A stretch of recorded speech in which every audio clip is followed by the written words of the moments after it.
பண்ணியிருந்த ஒரு பொருள் நான் 6th போயிட்டு இது கிடச்சிரும். ரொம்ப க்யூரியஸாக இருந்துச்சு எப்படா 6th வரும்னு. அது எனக்கு கிடச்சிது. ஏதாவது இதை காட்டினாலே உங்களுக்கு தெரிஞ்சிருக்கும். அதாவது நான் ஒரு புது வாட்ச் காட்டேன். நாங்கள் வந்து ஆக்சுவலி 3 ஷோரூமுக்கு மேலே இறங்கிட்டோம். அப்போ தான் கிடச்சிது. ஏன்னா என்னோடய கை சைஸ்க்கு நத்திங் செட்டட். அப்புறம் பெரிய கிடச்ச அழகாக இருந்தாலும் ஃபார்மல் காஸ்ட்டாக இருந்துச்சு. என் ரேஞ்சுக்கு இல்லையா. கடைசியாக குழம்பு கட்டுற வாட்ச் தான் வந்துருக்கோம். அது கட்டதான் இருக்குது. ஜூம் பண்ணிட்டேன்.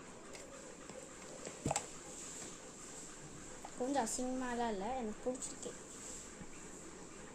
நைஸ் பேக்கிங்கில். எனக்கு இந்த வாட்சே கட்ட தெரியாது. போடலான்னு இருங்கிட்டு முடிச்சு கட்டிக்கிறேன். ஸோ வாட்ச் கட்டியாச்சு. சாரி, இந்த வாட்ச் நல்லா தானே இருக்குது. எனக்கு கட்ட தெரியாது ஆக்சுவலி. ஓகே, நல்லா இருக்கா? கமெண்ட் பண்ணுங்க. பாய்.